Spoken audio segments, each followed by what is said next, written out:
자유한국당 옳은소리 금요일 코너 브리핑룸입니다. 어제는 3.1절이었습니다. 1919년 대한민국이 일제에 의해 강점당했을 때 대한민국의 독립을 위해 거리로 쏟아져 나왔던 만세의 함성이 다시 대한민국을 뒤덮은 하루였던 것 같습니다. 대한민국의 독립을 위해서, 건국을 위해서 싸운 모든 이들은 대한민국의 국민들이 진정한 자유인으로서 그리고 공화국의 일원으로서 서는 그 날을 상상하고 오늘의 대한민국을 그렸을 것입니다. 이 과정에서 피 흘리고 땀 흘려 헌신한 모든 순국 선열분들께 다시 한번 깊은 감사의 말씀을 올립니다. 어제 문재인 대통령이 3.1절 기념사를 통해서 문재인 정부가 가지고 있는 시대에 대한 인식과 대한민국 역사관을 고스란히 드러냈습니다. 모두가 기대했던 평창 올림픽 이후의 대북관계, 대한민국의 미래에 대한 비전은 어디에서도 찾아볼 수 없었습니다. 대신에 자신들의 지지층을 의식한 극도의 반일 감정을 자극하는 메시지들로 채워져 있었습니다. 우리가 나라를 빼앗긴 서름을 다시 겪지 않으려면, 그리고 일본을 능가하는 그런 대한민국으로 우뚝 서기 위해서는 맹목적인 반일과 감정 노름이 아니라 극일할 수 있는, 일본을 능가할 수 있는 안보, 경제 면에서의 대비책이 급선무입니다. 이런 것들을 하기 위해서 정부가 있는 것이고 대통령이 있는 것입니다. 그런데 문재인 대통령의 3.1절 기념사에서는 우리와 체제를 함께하며 자유민주 우방이 되어야 되는 일본에 대해서 극단적인 반감을 드러내면서도 어떻게 이 문제를 해결할 수 있을까에 대한 해법은 제시하지 못했습니다. 지금 문재인 정부가 가지고 있는 일본에 대한 인식은 대한민국의 안보에 있어서 특히 매우 위험합니다. 당장 한미일 안보동맹, 아시아의 평화 그리고 북핵 앞에서의 평화를 위해서 한미일 동맹의 중요성이 매우 심대합니다.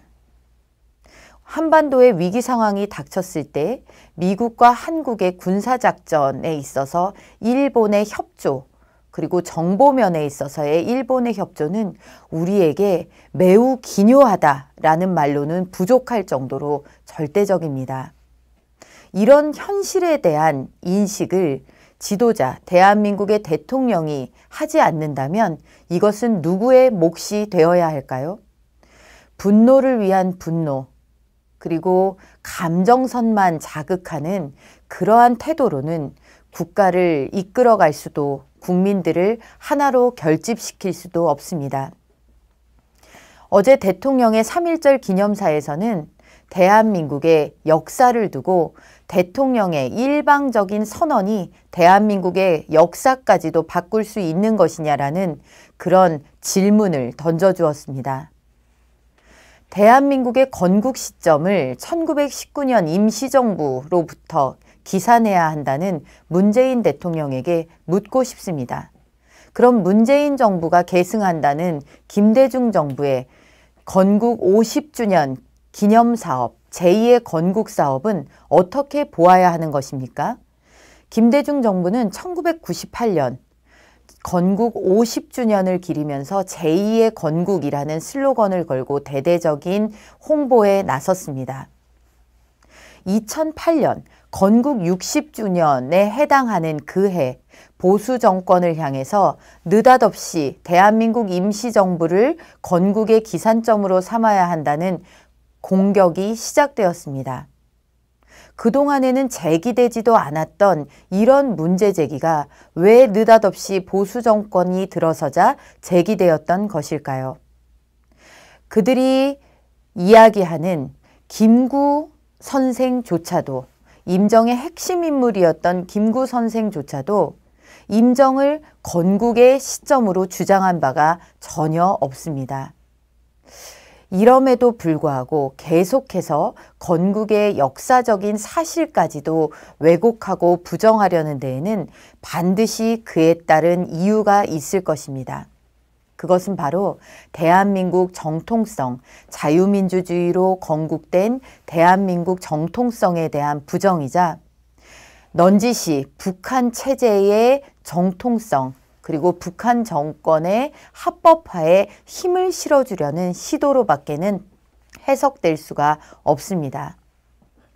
48년 대한민국의 건국 이래 이후 건국 1주년 기념식 독립 1주년이라는 이름으로 건국을 기념하는 행사가 열렸습니다. 세계 각국에서 대한민국의 독립 1주년을 기념하는 축전들이 답지했습니다. 한 국가가 국가로 설립되는 데 필요한, 국가로 인정받는 데 필요한 영토, 국민, 주권, 그리고 국제사회의 승인이 모두 1948년에 완료되었습니다. 건국이라는 것은 하나의 단절된 독자적인 이벤트가 아닙니다. 건국이라는 것은 과정이고 그 과정에는 완성이 있는 것입니다. 대한민국의 오늘날이 서도록, 오늘날 대한민국이 서도록 많은 독립투사들이 만주벌을 누비면서 또 미국 등 세계의 각계 외교 무대를 누비면서 또 대한민국에서는 학교를 설립하고 대한민국 국민들을 계몽하고 독립에 대한 열의를 북돋으면서 각계에서 전방위에 걸쳐서 각자의 방식으로 노력들을 해왔습니다. 그 결실이 독립으로 건국으로 이어진 것입니다. 문재인 대통령의 일방적인 역사적 사실과도 배치되는 건국 시점에 대한 선언이야말로 대한민국의 독립 세력과 건국 세력을 편가르기 하는 것이자 역사적 사실마저도 정치적 유불리, 자신들의 지지층의 입맛에 맞추기 위해서 바뀔 수 있다는, 바꿀 수 있다라는 그런 시도를 보여주는 퇴행이 아닐 수 없습니다. 올해는 건국 70주년이 되는 해입니다. 대한민국 해방 이후 우리 대한민국이 자유민주주의와 시장경제를 근간으로 하는 자랑스러운 국가가 건설될 수 있도록 힘을 보탠 많은 분들에게 다시 한번 깊은 감사를 드립니다. 어제 대통령의 3.1절 독립행사의 피날레는 독립문 앞에서의 만세 삼창이었다고 합니다. 독립문이 왜 그곳에 서 있는지, 독립문의 유래가 어떤지 이 정부는 과연 정확히 알고나 있기는 한 것일까요? 독립문은 청나라로부터 조선의 독립을 기리기 위해서, 그것을 염원하기 위해서 그 자리에 서 있는 것입니다. 우리가 오랫동안 사대에 빠져서 중국에게 예속되고 중국의 여러 국가적 사안마다 윤허를 받아오던 그 전통에서 비로소 벗어나기 위한 처절한 몸부림, 그리고 그에 대한 염원이 독립문에 깃들어 있는 것입니다. 문재인 대통령의 중국에 대한 사대, 신종 사대주의라고 불리우는 굴종 외교, 그런 것들에 대한 비판을 의식한다면 문재인 대통령은 그 독립문 앞에서 지금 문재인 정부가 가지고 있는 중국에 대한 예속의 길을 다시 한번 되짚어보고 반성하는 기회를 가졌어야 옳습니다. 그런데 3.1 독립운동의 만세를 독립문 앞에서 부르면서 혼밥 외교하고 굴욕 외교하고 그리고 삼불이라고 해서 중국의 심기를 건드리는 어떠한 것도 하지 않겠다는 일종의 항복선언을 한 이 정부의 자화상을 되새겨는 보았을지 저는 그런 일은 없었을 것이다라고 생각이 됩니다. 이것이야말로 역사의 촌극입니다. 국민들이 원하는 진정한 대한민국의 독립, 어떠한 세력으로부터도 대한민국의 국민의 안전과 국민의 재산을 침해당해서는 안 된다. 그 최대 위협에 북한이 있고 북한의 핵이 있습니다. 그리고 그것을 해결해야 되는 숙제가 현 정부에게 주어져 있습니다. 그리고 그것을 해결하는 실마리는 한미동맹, 한미일 동맹에서 찾아야 합니다. 이런 엄연한, 엄존하는 역사의 현실 앞에서 감정만 자극하는 반일도 해법이 될 수 없습니다. 중국에게 새롭게 끌려다니는 신종 사대주의는 더더군다나 배격되어야 합니다. 북한이 핵 보유국으로서의 지위를 인정해주고 대화하자는 것은 쏙 감춘 채 평창에 그들을 끌어들이면서 마치 북한은 대화를 원하는 세력으로, 북한에 끌려다니는 것을 경계하는 사람들은 반평화 세력으로, 반대화 세력으로 매도해서는 안 됩니다. 미국은 평창올림픽 기간에 하와이에서 대대적인 전쟁 시뮬레이션 훈련을 했다고 합니다. 우리 정부야말로 북한과 평화를 이야기하는 때에 사실상 대한민국 국민의 안전과 우리의 안위를 위해서 이런 대비를 하고 있었어야 하지는 않겠습니까?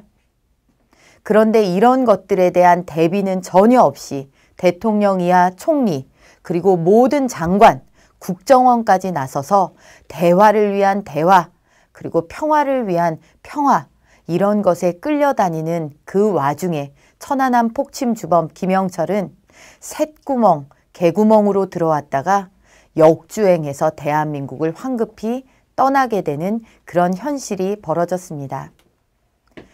3월 1일 3.1절의 독립의 정신을 되새기면서 진정한 독립은 국가의 안보부터 지켜내는 것이라는 점을 이 정부는 각성하시기 바랍니다. 금요일 브리핑룸 마치겠습니다. 꽃샘추위가 매우 춥습니다. 건강 유의하시고 대한민국을 염려하시는 모든 분들에게 신춘의 즐거움과 희망이 깃드시기를 바라겠습니다. 다음 주에 찾아뵙겠습니다. 감사해요. 자유한국당 옳은소리 금요일 코너 브리핑룸입니다. 어제는 3.1절이었습니다. 1919년 대한민국이 일제에 의해 강점당했을 때 대한민국의 독립을 위해 거리로 쏟아져 나왔던 만세의 함성이 다시 대한민국을 뒤덮은 하루였던 것 같습니다. 대한민국의 독립을 위해서, 건국을 위해서 싸운 모든 이들은 대한민국의 국민들이 진정한 자유인으로서 그리고 공화국의 일원으로서 서는 그 날을 상상하고 오늘의 대한민국을 그렸을 것입니다. 이 과정에서 피 흘리고 땀 흘려 헌신한 모든 순국 선열분들께 다시 한번 깊은 감사의 말씀을 올립니다. 어제 문재인 대통령이 3.1절 기념사를 통해서 문재인 정부가 가지고 있는 시대에 대한 인식과 대한민국 역사관을 고스란히 드러냈습니다. 모두가 기대했던 평창올림픽 이후의 대북관계, 대한민국의 미래에 대한 비전은 어디에서도 찾아볼 수 없었습니다. 대신에 자신들의 지지층을 의식한 극도의 반일 감정을 자극하는 메시지들로 채워져 있었습니다. 우리가 나라를 빼앗긴 서름을 다시 겪지 않으려면, 그리고 일본을 능가하는 그런 대한민국으로 우뚝 서기 위해서는 맹목적인 반일과 감정 노름이 아니라 극일할 수 있는, 일본을 능가할 수 있는 안보, 경제 면에서의 대비책이 급선무입니다. 이런 것들을 하기 위해서 문재인 정부가 계승한다는 김대중 정부의 건국 50주년 기념사업, 제2의 건국사업은 어떻게 보아야 하는 것입니까? 김대중 정부는 1998년 건국 50주년을 기리면서 제2의 건국이라는 슬로건을 걸고 대대적인 홍보에 나섰습니다. 2008년 건국 60주년에 해당하는 그 해 보수 정권을 향해서 느닷없이 대한민국 임시정부를 건국의 기산점으로 삼아야 한다는 공격이 시작되었습니다. 그동안에는 제기되지도 않았던 이런 문제 제기가 왜 느닷없이 보수 정권이 들어서자 제기되었던 것일까요? 그들이 이야기하는 김구 선생조차도, 임정의 핵심 인물이었던 김구 선생조차도 우리에게 매우 기묘하다라는 말로는 부족할 정도로 절대적입니다. 이런 현실에 대한 인식을 지도자, 대한민국의 대통령이 하지 않는다면 이것은 누구의 몫이 되어야 할까요? 분노를 위한 분노, 그리고 감정선만 자극하는 그러한 태도로는 국가를 이끌어갈 수도, 국민들을 하나로 결집시킬 수도 없습니다. 어제 대통령의 3.1절 기념사에서는 대한민국의 역사를 두고 대통령의 일방적인 선언이 대한민국의 역사까지도 바꿀 수 있는 것이냐라는 그런 질문을 던져주었습니다. 대한민국의 건국 시점을 1919년 임시정부로부터 기산해야 한다는 문재인 대통령에게 묻고 싶습니다. 그럼 문제 있는 것이고 대통령이 있는 것입니다. 그런데 문재인 대통령의 3.1절 기념사에서는 우리와 체제를 함께하며 자유민주 우방이 되어야 되는 일본에 대해서 극단적인 반감을 드러내면서도 어떻게 이 문제를 해결할 수 있을까에 대한 해법은 제시하지 못했습니다. 지금 문재인 정부가 가지고 있는 일본에 대한 인식은 대한민국의 안보에 있어서 특히 매우 위험합니다. 당장 한미일 안보동맹, 아시아의 평화 그리고 북핵 앞에서의 평화를 위해서 한미일 동맹의 중요성이 매우 심대합니다. 한반도의 위기 상황이 닥쳤을 때 미국과 한국의 군사작전에 있어서 일본의 협조, 그리고 정보면에 있어서의 일본의 협조는